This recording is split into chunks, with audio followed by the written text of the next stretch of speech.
have the report on that cargo we stole from Cipher's truck. The PF was transporting two things. The analysis of that malachite has come back first. Naturally, the main compound is copper. There's also a small amount of cobalt. Nothing unusual so far. Southern Zaire is a well-known copper belt. However, in addition to these, we also detected a trace amount of uranium. The content percentage, though, is too low for nuclear development. It most likely came from Shinkolobwe Mine. That's where the uranium in that area comes from. The mine's closed, as all the high-purity uranium ore dried up a long time ago, but you could probably still find it there in small quantities. That said, there are plenty of other uranium mines that are in operation, like in Niger, Namibia, South Africa.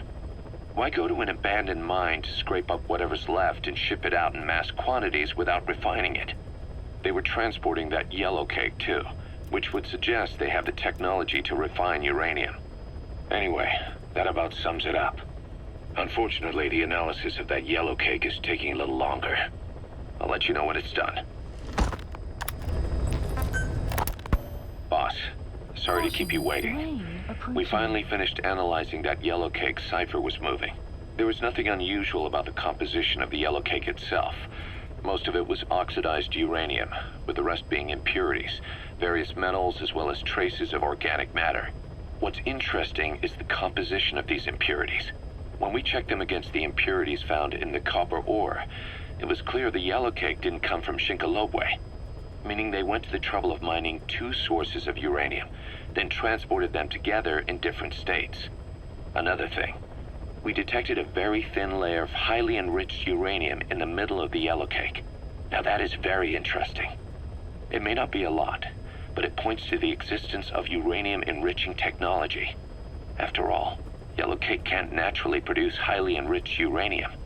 If they could mass-produce this, they'd be just one step away from a gun barrel-type nuclear bomb. But uranium enrichment requires advanced technology and a large-scale facility. If that kind of place existed in Zaire, the Soviet Union wouldn't sit idly by. And there's another question. Where were they transporting the Yellowcake and malachite uranium? The first place that comes to mind is South Africa. The government was supposed to have abandoned nuclear weapons development after caving to international pressure. But rumors persist that it's continued in secret. Plus, ZRS were escorting the truck, and they're based out of South Africa. And then South Africa does have an abandoned test site. If Cipher's involved with nuclear development in South Africa, but how would that fit with their weapon to surpass Metal Gear? We need more information. Shinkolobwe. There's a name I haven't heard in a while. The U.S. bought a lot of uranium from Shinkolobwe Mine during World War II for the Manhattan Project.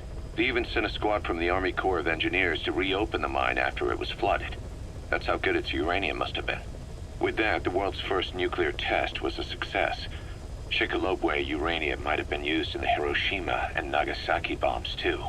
Just hearing its name is like seeing all the phantoms of the war rise up to haunt us. But all the uranium's dried up, and the mine's been closed for years. So someone reopened it. Right. Zero-risk security seized control of the area and were forcing locals to work in it. And the Zairean government was getting a slice of what they took in exchange for looking the other way. Mobutu has to finance his tastes somehow. He'll gladly sell the rights to some old mine. The question is, why would zero-risk security do this kind of thing? Or rather, why were their employers, Cipher, interested in an abandoned mine? They'd be getting trace amounts of uranium, yet to the naked eye it appears to be ordinary malachite, meaning security would be lax. Not a very efficient way of obtaining it, but easier to move. But how would they enrich it at its destination?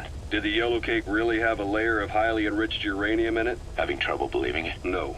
If they say it's real, then it's real. In which case, they might have some enrichment method that we don't know about. And this was to test it out? It's possible. And that would mean it's almost complete.